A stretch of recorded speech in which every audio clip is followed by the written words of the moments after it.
बिस्मिल्लाहिर्रहमानिर्रहीम। अज़ीज़ तलबा व तालिबात, अस्सलामु अलैकुम। मैं हूं आपका chemistry teacher Ehsan Afroz, class नहम केमिस्ट्री बाब नंबर 3। आज के लेक्चर में हम समझेंगे कि शील्डिंग इफ़ेक्ट किसे बोला जाता है।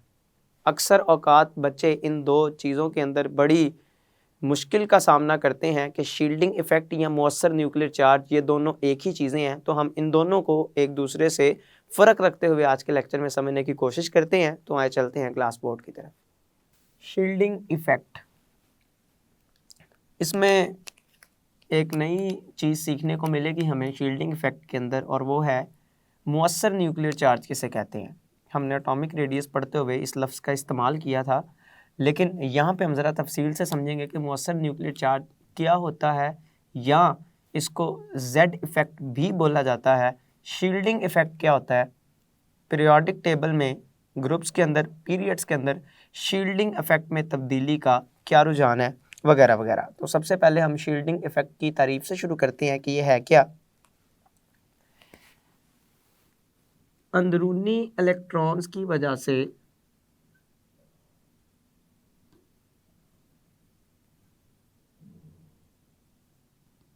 अंदरूनी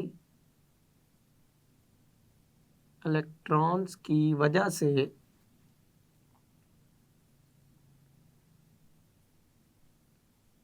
न्यूक्लियस की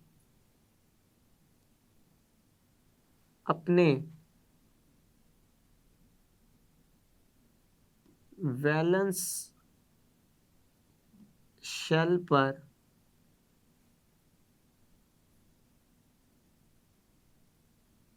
अट्रैक्शन की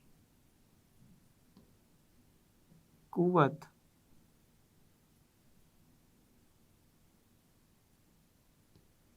कम हो जाती है। ये शील्डिंग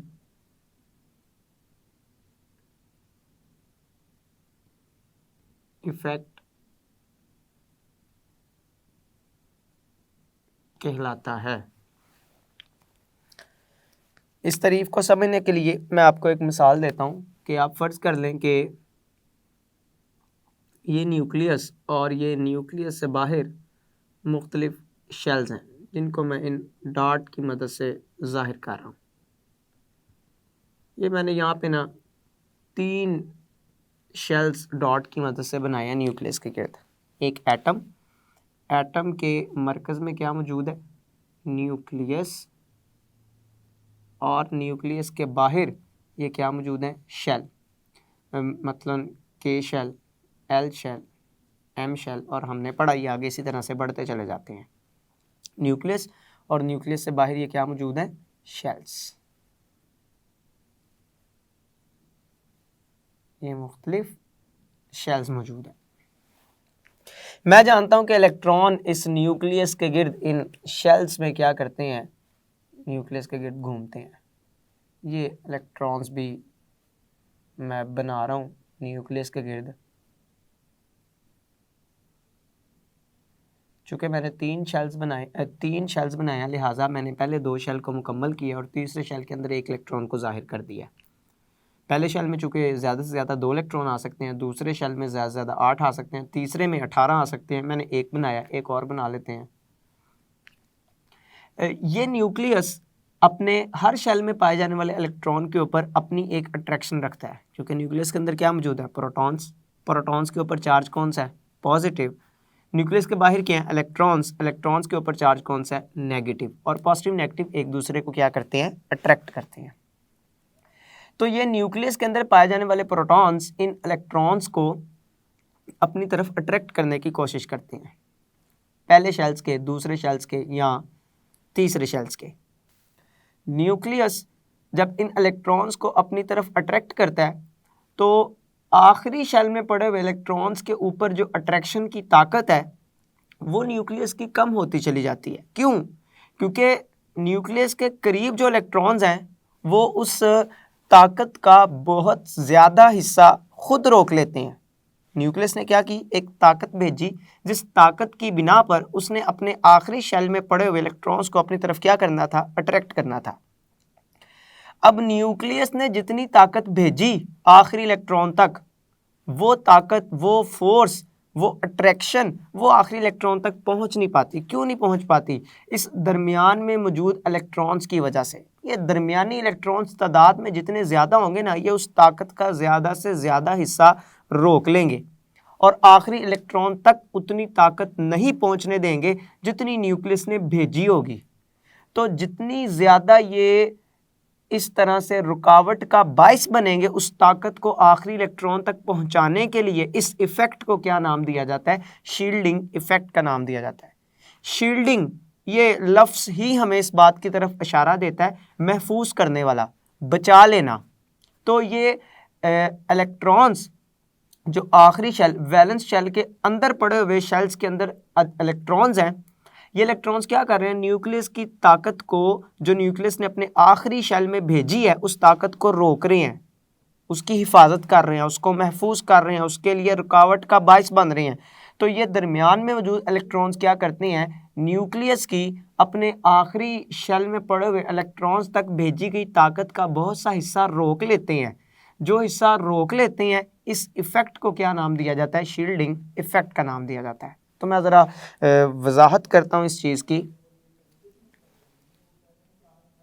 कि शील्डिंग इफेक्ट क्यों पैदा होता है एक एटम के अंदर।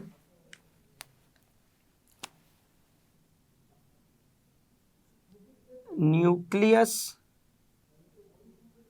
और वैलेंस शेल्स के दरमियानी इलेक्ट्रॉन्स न्यूक्लियस की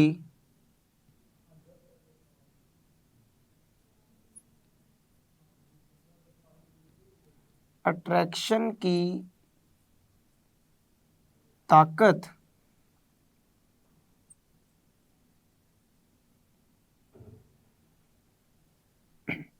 वैलेंस इलेक्ट्रॉन्स तक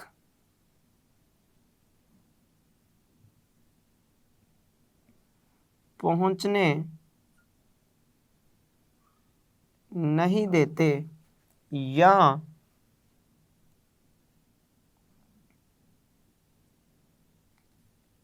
रुकावट का बायस बनते हैं।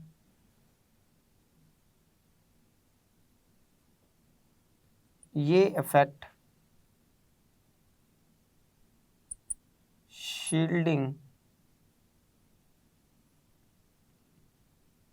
इफेक्ट कहलाता है। न्यूक्लियस ने क्या किया? न्यूक्लियस ने तो अब ताकत भेजी अपने हर शेल में पड़े हुए इलेक्ट्रॉन तक, लेकिन दरमियानी इलेक्ट्रॉन्स ने क्या किया? अंदरूनी इलेक्ट्रॉन्स ने क्या किया? जितनी न्यूक्लियस ने आखिरी इलेक्ट्रॉन तक ताकत भेजी थी, उसका बहुत सा हिस्सा रोक लिया। इस इफेक्ट को हम शील्डिंग इफेक्ट का नाम देते हैं। मतलब कि जितना मौसर न्यूक्लियर चार्ज न्यूक्लियस ने भेजा था इलेक्ट्रॉन तक, उस चार्ज की तादाद को क्या कर दिया, मिकदार को क्या कर दिया, कम कर दिया अंदरूनी इलेक्ट्रॉन ने, और ये जो कमी थी ये शील्डिंग इफेक्ट कहलाती है। लेकिन इसका हरगिज़ मतलब ये नहीं है कि आखिरी शेल में पड़े हुए इलेक्ट्रॉन तक न्यूक्लियस की ताकत, अट्रैक्शन की ताकत पहुंचती नहीं है। पहुंचती ज़रूर है, लेकिन वो नहीं पहुंचती जो न्यूक्लियस ने भेजी थी। जो रुकावट आई, जो कमी आई, वो कमी शील्डिंग इफेक्ट कहलाती है। और जो न्यूक्लियर चार्ज पहुंच जाता है आखिरी शेल में इलेक्ट्रॉन तक, उस चार्ज को हम मौसर न्यूक्लियर चार्ज या जेड इफेक्ट का नाम देते हैं। तो मैं बात करता हूं कि मौसर न्यूक्लियर चार्ज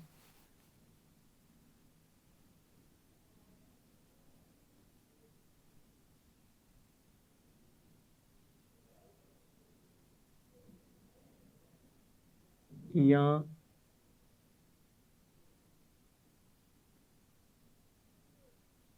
जेड इफेक्ट क्या कहलाता है।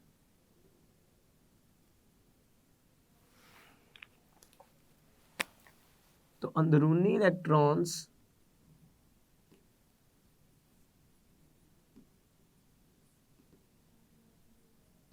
न्यूक्लियस की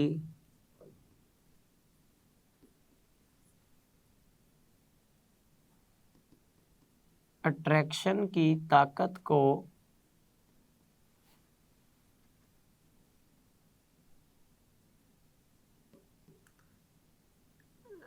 वैलेंस शेल तक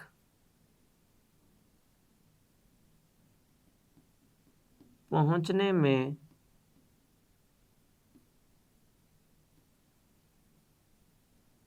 रुकावट पेश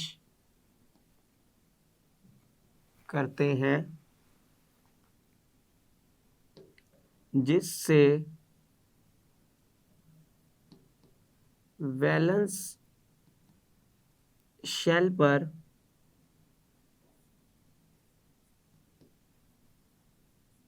न्यूक्लियर चार्ज कम हो जाता है।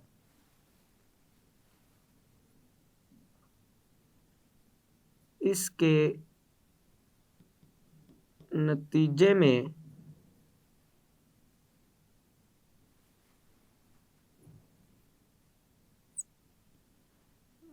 वैलेंस शेल पर पहुंचने वाला चार्ज मुअस्सर न्यूक्लियर चार्ज या जेड इफेक्ट कहलाता है।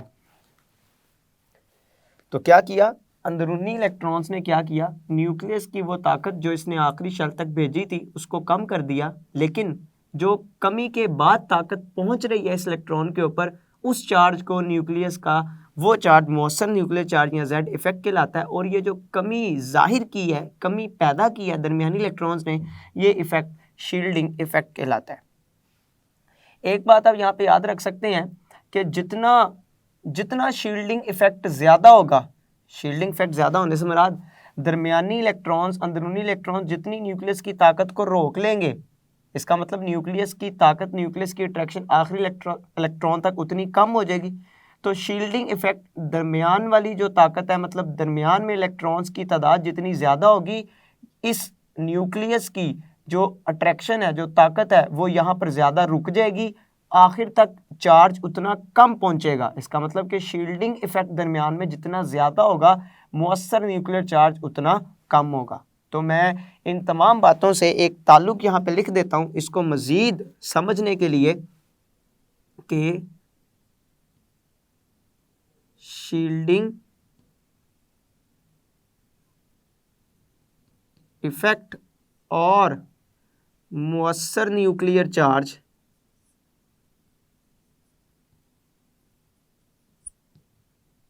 मुअस्सर न्यूक्लियर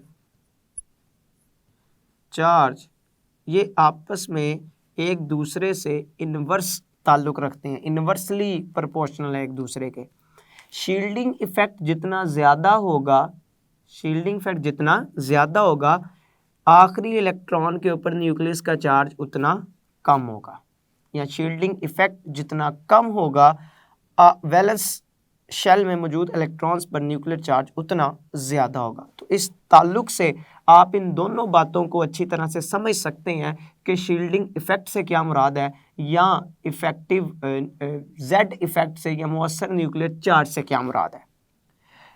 मैं आगे ना शील्डिंग इफेक्ट के रुझान की बात करता हूँ पीरियोडिक टेबल के अंदर। पीरियोडिक टेबल में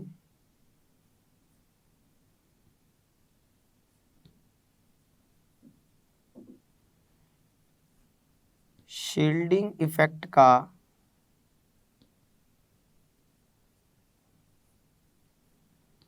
रुझान,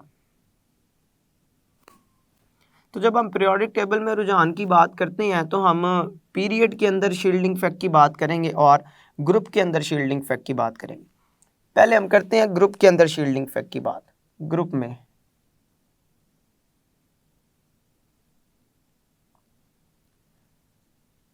में शील्डिंग इफेक्ट का रुझान। तो ग्रुप में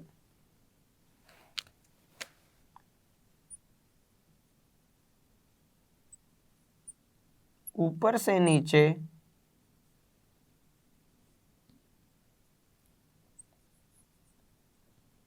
शील्डिंग इफेक्ट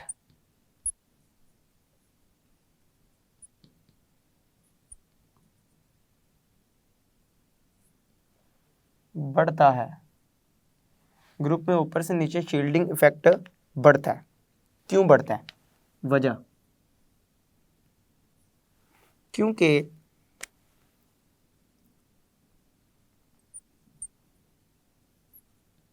अंदरूनी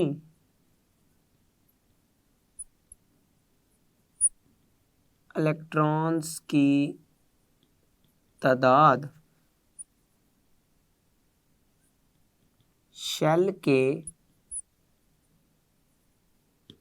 बढ़ने से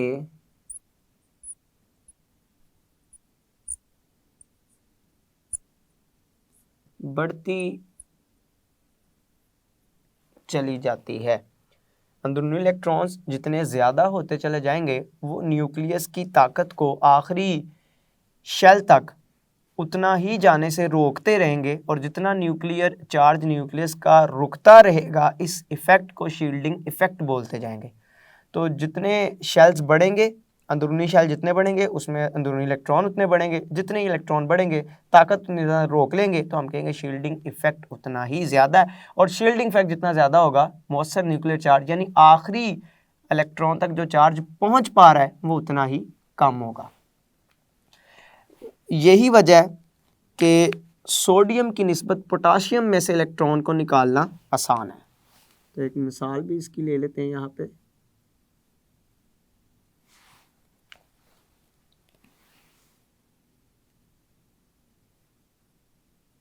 सोडियम जिसमें इलेक्ट्रॉन्स की तादाद 11, सोडियम की निस्बत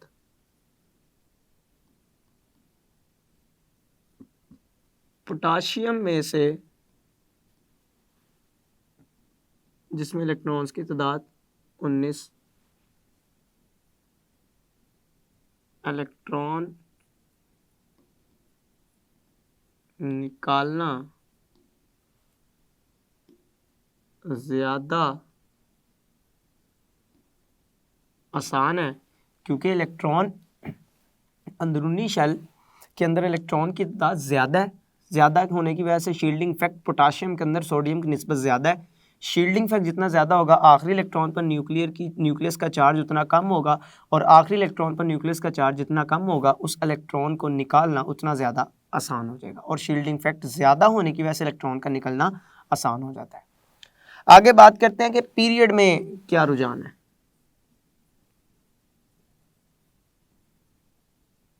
पीरियड में शील्डिंग इफेक्ट का रुझान,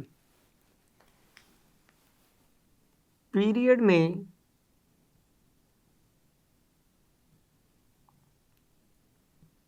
बाएं से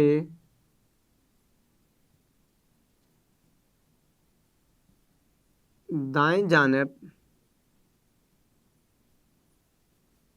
शील्डिंग इफेक्ट में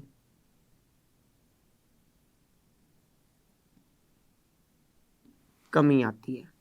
ऊपर से नीचे ग्रुप में शील्डिंग इफेक्ट बढ़ता है, जबकि पीरियड में बाएं से दाएं जानिब शील्डिंग इफेक्ट में कमी आती है। अब ये कमी आने की वजह क्या है, तो हम लिखेंगे क्योंकि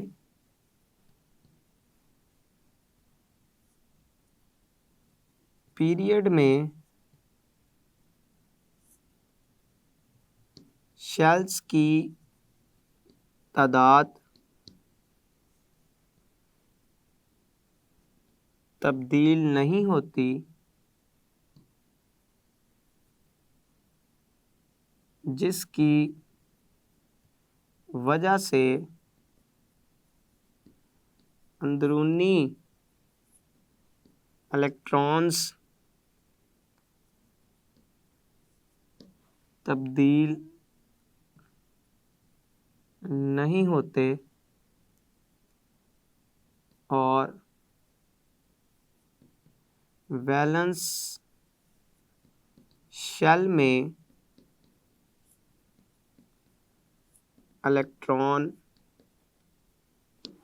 बढ़ने की वजह से मुअस्सर न्यूक्लियर चार्ज बढ़ता है, इसलिए शील्डिंग इफेक्ट पीरियड में बाएं से दाएं जानिब कम होता चला जाता है। क्योंकि आपने शील्डिंग फैक्टर और मुअस्सर न्यूक्लियर चार्ज के अंदर ये एक ताल्लुक पढ़ लिया है। तो जब हम पीरियड में बाएं से दाएं जानिब की बात करते हैं ना, तो हमें पता है कि एक पीरियड के अंदर जाते हुए शेल्स की तादाद नहीं तब्दील होती। दूसरे पीरियड की बात करें तो 8 के 8 एलिमेंट दूसरे पीरियड में सिर्फ 2 शेल ही रखते हैं। पहले शेल के अंदर 2 इलेक्ट्रॉन रहेंगे। आप lithium, beryllium, boron, carbon, nitrogen, oxygen, fluorine, neon तक जाते जाएं तो सबके अंदर पहला शेल सिर्फ 2 इलेक्ट्रॉन रखता होगा। इसका मतलब कि जो अंदरूनी शेल है वो पहला शेल है, बैरूनी शेल दूसरा शेल है। अंदरूनी शेल में इलेक्ट्रॉन तब्दील नहीं हो रहे, बैरूनी शेल में एक एक करके बढ़ रहे हैं, जिसकी वजह से न्यूक्लियस का मुअस्सर न्यूक्लियर चार्ज उन इलेक्ट्रॉन्स के ऊपर बढ़ता जाएगा और मुअस्सर न्यूक्लियर चार्ज के बढ़ने से शील्डिंग इफेक्ट में थोड़ी थोड़ी कमी आती चली जाएगी। ये मैंने आपको शील्डिंग इफेक्ट का पीरियोडिक टेबल में पीरियड के अंदर रुझान बताया गया है। एक बात आप नोट के तौर पर याद रख लें कि अमूमी तौर पर हम ये कह सकते हैं अमूमी तौर पर कि एटॉमिक नंबर में इजाफे से शील्डिंग इफेक्ट में इजाफा होता है। लेकिन ये बात सिर्फ ग्रुप के हवाले से ही सच्ची समझी जा सकती है, पीरियड के हवाले से इसको दुरुस्त इतना नहीं माना जा सकता। लेकिन हमारी टेक्स्ट बुक लिखती है क्योंकि ग्रुप में भी ऊपर से नीचे आते हुए एटॉमिक नंबर बढ़ता है, गो के वो बतदरीज नहीं बढ़ता लेकिन बढ़ ज़रूर है, जिसकी वजह से ग्रुप में ऊपर से नीचे शील्डिंग इफेक्ट भी बढ़ता है। अजीज़ तलबा तालिबात, आज के लेक्चर में आपने समझा शील्डिंग इफेक्ट किसे कहते हैं और मुअस्सर न्यूक्लियर चार्ज क्या है, जिसको जेड इफेक्ट के नाम से भी जाना जाता है, और पीरियोडिक टेबल में किस तरह से शील्डिंग इफेक्ट तब्दील होता है पीरियड में या ग्रुप में। मैं उम्मीद करता हूँ आज का लेक्चर आपको बखूबी समझ आया होगा, आप इसको अच्छी तरह से तैयार करेंगे। अल्लाह आपका हामी और नासिर है। अस्सलामु अलैकुम।